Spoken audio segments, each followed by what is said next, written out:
আমরা মিলেমিশে বসবাস করব, এটি আমাদের সকলের চাহিদা।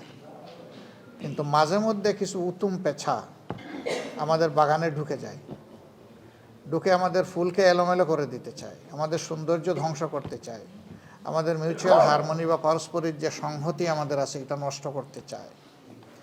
আমরা এটাকে তীব্রভাবে ঘৃণা করি। এবং আমরা যুগের পর যুগ একসাথে বসবাস করছি। আমাদের সহকর্মীদেরকে আপনারা চিনেন। আশা করি এ ব্যাপারে আপনারা একমত হবেন আমার সাথে, যে আমাদের সহকর্মীরা মানুষের সামনে দৃশ্যমান যে সমস্ত সামাজিক উপক্রম আছে এগুলোর সাথে আমাদের সহকর্মীদের কোনো সম্পর্ক নেই। আমাদের লোকেরা চাঁদাবাজি করে,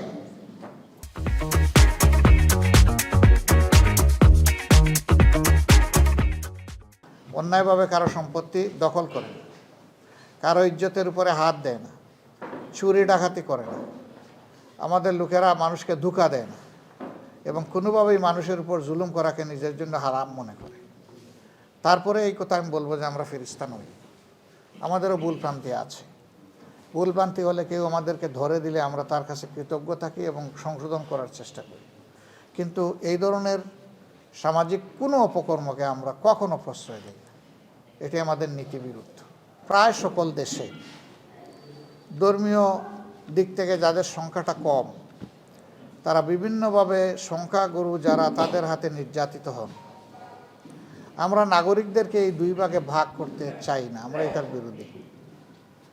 আমাদের ফিলোসফি হচ্ছে যে প্রিয় দেশে যারাই এখানকার নাগরিক, এটা জন্মসূত্রে হোক অথবা ডোমিসাইলড হোক, তাদের সকলের অধিকার সমান। এখানে ধর্মের ভিত্তিতে অধিকার ভাগাভাগি হবে না। মানুষের যে 4টি মৌলিক অধিকার রাষ্ট্রের কাছে আছে, এই 4 অধিকার সকলে সমানভাবে ভোগ করবে। রাজনীতি যারা করবে তাদের রাজকীয় মন থাকবে, তাদের মনে সমস্ত মানুষকে ধারণ করতে হবে, তাদের মধ্যে হিংসা, প্রতিহিংসা এবং লোভ থাকবে না। কিন্তু আমরা তো এর ঊর্ধ্বে উঠতে পারলাম না। আমাদের আগের 23 বছর, পরের 53 বছর একই তো অবস্থা। আমাদের 66 বছর তো আমরা একভাবেই কাটাইয়া দিয়েছি। 76 বছর, এই 76 বছর আমরা একইভাবে কাটাইয়া দিয়েছি। এর জন্য আমরা দায়ী।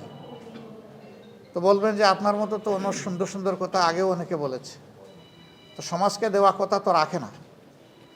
এখন মিডিয়ার যুগ, প্রত্যেকটি মিডিয়া আমাদেরকে ধারণ করে এবং তাদের আর্কাইভে আমাদের কথাগুলো রেখে দেয়। যখনই আমাদের কোনো বিচ্যুতি ঘটবে, মিডিয়া তখন আস্তে করে ছেড়ে দিয়ে বলে আপনি না বলেছিলেন। তখন একটা চাবুক মারে আমাদের উপরে। যাদের লাজ লজ্জা আছে এই চাবুক খেয়ে তারা সোজা হয়ে যায়, সংশোধন হয়। আর যাদের লজ্জা নেই তারা আরও বেপরোয়া হয়। এখন লজ্জা যাদের আছে তারা সংশোধন হবে, সমাজের ভালো কাজে আসবে, নিজেরও ভালো হবে, দেশেরও ভালো।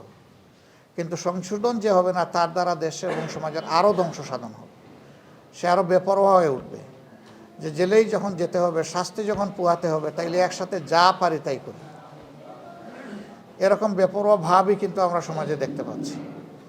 আমি দায়িত্ব নিয়ে বলতে পারি এবং বিশ্বাস করি, রাজনীতিবিদরা ঠিক হয়ে গেলে দেশের 99% মানুষ ঠিক হয়ে যায়। কিন্তু রাষ্ট্রের শাসকরা যদি ঠিক না হয় তাইলে কাউকেই ঠিক করা সম্ভব না।